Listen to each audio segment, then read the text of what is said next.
नमस्कार। ये है कहानियों का अद्भुत संसार। किस्सा कहानी, कहानी जिसमें हम लिखते हैं खुद को। मैं हूं अर्पणा सिंह और आपको सुना रही हूं नीता राठौर जी की लिखी हुई कहानी, जिसका शीर्षक है बहू रानी और ग्रे शॉल। रात भर के सफर के बाद बस ने ससुराल के शहर में प्रवेश किया। पूरे रास्ते वो रोती रही। बचपन से आज तक की तमाम स्मृतियों ने सोने ही नहीं दिया। पापा की उंगली पकड़कर चलना, माँ का भागते दौड़ते टिफिन पकड़ाना, चोटियां गूंथते हुए टीवी पर पपोई देखने की जिद करना, ऑटो में सबके साथ चीख चीख कर गाने गाना। स्कूल से आते ही माँ के सामने टेप रिकॉर्डर की तरह वो चालू हो जाती थी। जानती हो माँ, आज निकिता भिंडी की सब्जी लाई थी। उसकी मम्मी, जैसे भिंडी दुनिया में कोई नहीं बनाता। मम्मा पता है, आज स्कूल में बैग चेकिंग हुई थी। राहुल है ना, उसके बैग से मोबाइल निकला और फिर प्रिंसिपल मैम ने उसके पेरेंट्स को बुलाया। अरे फिर माँ बस इतना भर कहती और फिर चालू हो जाती। मम्मा जानती हो, पीटी सर ने आज लड़कों की बहुत पिटाई की। वॉशरूम में न मम्मा, किसी ने बैग बम फोड़े थे। माँ के हाथ काम करते करते कुछ सेकंड के लिए रुक जाते, पर उसका धारा प्रवाह बोलना नहीं रुकता। इस बीच माँ 10 बार उसे टोकती, कपड़े तो बदल ले पहले। हाँ माँ, सुनो तो। इस सुनो तो के साथ दिन भर की एक एक बात वो बताती जाती और इसी बीच माँ खाना परोस देती और वो दोनों साथ में खाना खा लेती। उसके बाद दोनों माँ बेटी कुछ देर टीवी देखती, फिर वो अपना होमवर्क करती और माँ किचन में घुस जाती। शाम को भाई के आते ही रिमोट को लेकर झगड़ा शुरू हो जाता। भाई को WWF देखना होता और उसे गाने, और फिर रिमोट को लेकर खींचा तानी शुरू हो जाती। माँ आकर सुलह करवाए उसके पहले भाई 2-4 मुक्के टिका देता और वो जोर से चीखती, रिमोट पटकती, माँ के पास चली जाती।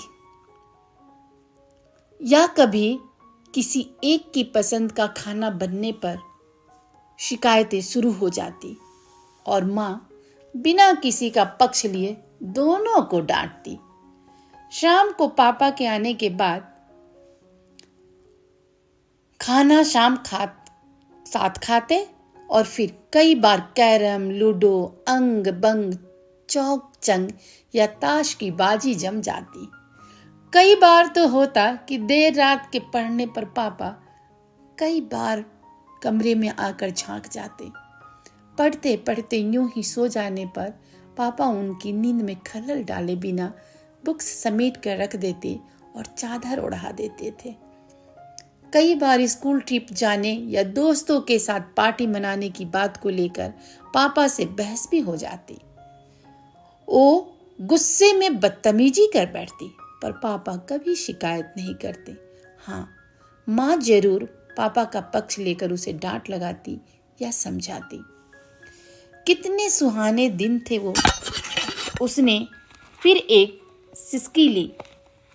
अब वो सारे दिन पीछे छोड़कर एक नई दुनिया बसाने चली थी। कितनी यादें जिन्हें वो पीछे छोड़कर आई थी, उसने बस की सीट से सिर टेक पल के झपकानी ही थी कि ननद ने पुकारा, भाभी चलिए घर आ गया, सब आपका इंतजार कर रहे हैं। भाभी तुरंत उठ खड़ी हुई। ननद ने टोका, भाभी इस शॉल को तो उतारिए। अब भाभी ने चुपचाप शॉल उतारकर ननद को थमा दी। दीदी इसे संभाल कर रखिएगा प्लीज। हाँ भाभी, गृह प्रवेश के बाद ले लीजिएगा। कहते हुए ननद भाभी का हाथ थामकर द्वार तक ले गई और भाई के साथ खड़ा कर दिया। बहू सच्चाई हुई अपनी नंदो देवरों का प्यार देख रही थी। पूरा रास्ता गुलाब की पंखुड़ियों से सजा था। नई भाभी की सेवा को लेकर देवरों की फौज अलर्ट थी। नई बहू को देखने के लिए सभी रिश्तेदार उत्सुक थे। आपसी चुहल और सौहार्दपूर्ण वातावरण में सासू जी ने बहू की आरती उतारी और गले लगा लिया। सबका इतना प्यार देख बहू अपना रोना भूल गई।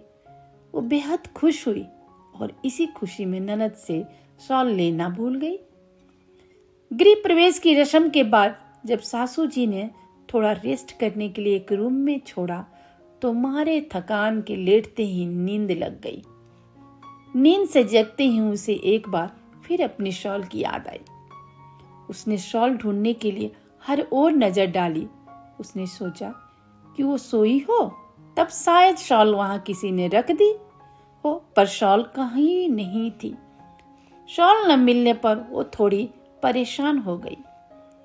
इधर बाकी रस्मों के लिए उसे जल्दी ही तैयार होने को कहा गया। उसने शॉल के बारे में सोचना छोड़ दिया और तैयार होना ठीक समझा। झटपट नहाकर तैयार हुई और उसने अटैची से एक दूसरी पीले रंग की शॉल निकाली जिस पर बेहद सुंदर कढ़ाई की हुई थी, पर उसका मन अब भी ननद को दी हुई ग्रे शॉल में ही अटका हुआ था।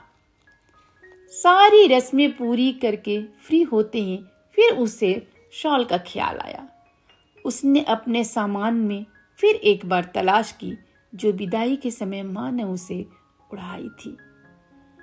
अपने नए कमरे में सारे सामान में हर जगह ढूंढने के बाद भी शॉल नहीं मिलने पर वो रुआंसी हो गई। वो इस परिवार में एकदम नई थी।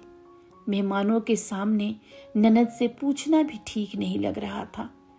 इसी तरह 7 दिन गुजर गए। सारे मेहमान धीरे धीरे अपने घर जाने लगे। ननद भी अपने घर चली गई। अब उसे अपने पति के साथ वहां जाना था जहां उनकी पोस्टिंग थी। आखिर जाने से पहले उसने झिझकते हुए स्वर में अपनी सासू माँ से अपनी शॉल के बारे में पूछ ही लिया। सासू जी ने शॉल के बारे में अनभिज्ञता जताई। उन्होंने पूछा कि तुमने वो शॉल किसको दी थी? बहू ने याद करके बताया कि माँ, शॉल दीदी को दी थी। सासू माँ ने प्यार से समझाया कि अभी पूरा घर उथल पुथल हो रहा है, दीदी ने कहीं रख दी होगी। सामान व्यवस्थित करने पर तुम्हारी शॉल मिल जाएगी। जब तुम अगली बार आओगी तब ले लेना। बहू ने मायूसी से सर हिलाया। तो ऐसा था। तो बस ये कहानी बहू रानी और ग्रे शॉल इतनी ही।